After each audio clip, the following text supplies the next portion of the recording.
تمام سامعین کو السلام علیکم۔ سامعین، یہ رجب میں جو حلوہ پوری اور کھیر اور کنڈوں کے نام پہ پکائی جاتی ہے، تو نہ ہی تو اس کا کلام پاک کی 114 صورتوں میں کہیں پر بھی اشارتاً بھی ذکر نہیں ہے، اور نہ ہی رسول اللہ صلی اللہ علیہ وسلم کی احادیث میں کہیں اس کا تذکرہ ہے، اور نہ ہی صحابہ کے قول و فعل سے کہیں یہ بات سامنے آتی ہے۔ سامعین، میرے چینل کو سبسکرائب کریں تاکہ میری حوصلہ افزائی ہو سکے۔ جزاک اللہ۔ اب اس میں بہت ساری باتیں سامنے آتی ہے کنڈوں کے بارے میں۔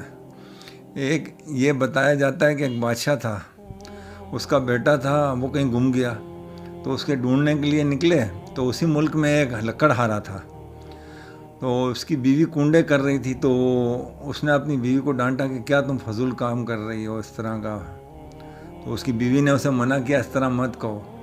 یہ لکڑہارا گیا، جا کے اس نے لکڑیاں کاٹا اور لکڑی کاٹ کے بیچ کے گھر کے لیے تربوز لے لیا۔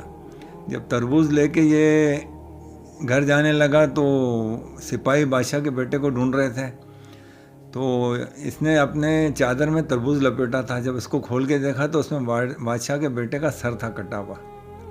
بادشاہ کے پاس لے گئے۔ اب بادشاہ نے جو دیکھا تو آگ بگولا ہو گیا کہ میرے بیٹے کو اس نے قتل کر دیا۔ تو یہ آدمی سمجھ گیا کہ لکڑہارا کہ یہ میں نے جو کنڈوں کا مذاق اڑایا تھا، اس وجہ سے اللہ نے مجھے سزا دی ہے۔ تو اس نے اسی ٹائم دل میں توبہ کی اور پھر کہا کہ میں بھی اب کنڈے کروں گا، احترام کروں گا۔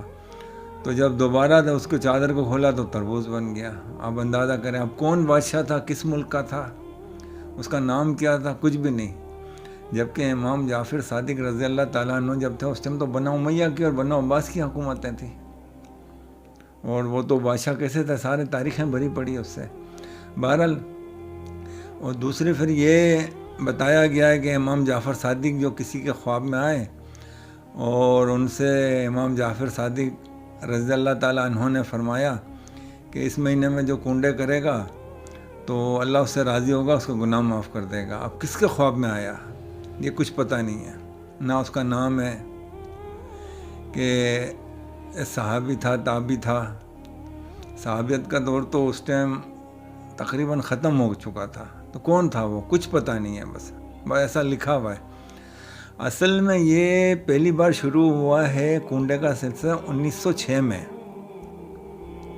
یہ ہوا ہے دہلی میں، ایک پیر صاحب تھے، انہوں نے اس کی نیاز دی، تو ان سے پوچھا گیا کہ یہ کس چیز کی نیاز ہے، تو انہوں نے یہ کہا کہ امام جعفر صادق اس مہینے میں بیماری سے صحت یاب ہوئے تھے۔ اور پھر یہ بات بھی سننے میں آئی کہ امام جعفر صادق اس مہینے میں پیدا ہوئے تھے۔ پھر ایک تیسری بات بھی سننے میں آئی کہ امام جعفر صادق اس مہینے میں دنیا میں رخصت ہوئے تھے، جبکہ حقیقت سے اس کا کوئی تعلق نہیں ہے۔ امام جعفر صادق رضی اللہ تعالیٰ عنہ یہ شاوال کے مہینے میں پیدا ہوئے تھے اور شعبان کے مہینے میں دنیا سے رخصت ہوئے تھے۔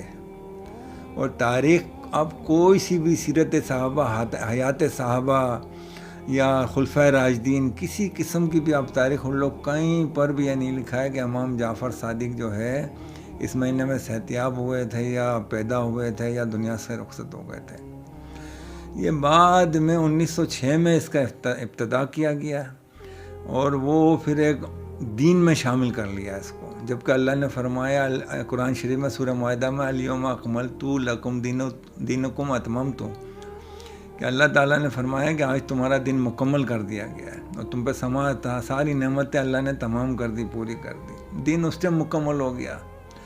اب رسول اللہ صلی اللہ علیہ وسلم کی بڑی مشہور حدیث ہے کہ آپ صلی اللہ علیہ وسلم نے فرمایا کہ دین میں ہر نئی چیز بدعت ہے، ہر بدعت گمراہی، اور ہر گمراہی جہنم میں لے کے جائے گی۔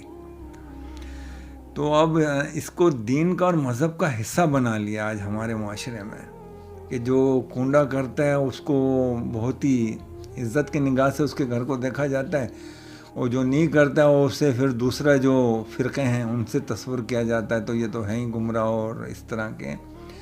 جبکہ ہمارے یہاں کے جدید علماء جو ہیں پاکستان کے، مفتی اعظم پاکستان بھی رہ چکے ہیں 20-22 سال تک، وہ بھی اس چیز کی کبھی تلقین نہیں کرتے ہیں کہ کنڈا مناؤ یا اس میں بہت سارے پروگرام کرو، مگر ہم خود عوام جو ہے اپنی دیکھا دیکھی اس میں مصروف ہیں، اور ہم اسی چکر میں ہیں کہ شاید یہی کر کے ہم جنت میں چلے جائیں گے۔ تو جنت میں جانا سورہ عنکبوت میں اللہ تعالیٰ نے شروع میں فرما دیا ہے کہ جنت میں جانا، تم کہتے ہو کہ ہم اسلام ایمان لے آئے تو ہم جنتی ہو گئے، ایسے نہیں۔ اللہ نے فرمایا تم سے پہلے جو گزر چکے ہیں ان کو بھی آزمایا تھا اور تمہیں بھی آزمائیں گے۔ اور سورہ بقرہ میں بھی اللہ تعالیٰ نے فرمایا ہے کہ کیا تم سمجھتے ہو جنت میں ایسے ہی داخل کر دیے جاؤ گے؟ وہ بڑی آزمائشوں سے گزرنا پڑتا ہے جنت کے لیے۔ یہ صرف کھیر پوری اور حلوہ چھولا کھلا کے یہ اس طرح جنت میں نہیں جایا جا سکتا ہے۔ بہرحال اللہ تعالیٰ ہم کو صحیح دین اپنانے کی توفیق عطا کرے اور کلام پاک کے ہر قول پہ عمل کرنے کی توفیق عطا کرے، رسول اللہ صلی اللہ علیہ وسلم کے بتائے ہوئے راستے پہ چلنے کی توفیق عطا کرے اور صحابہ کے طریقے پہ عمل کرنے کی توفیق عطا کرے۔ جزاک اللہ۔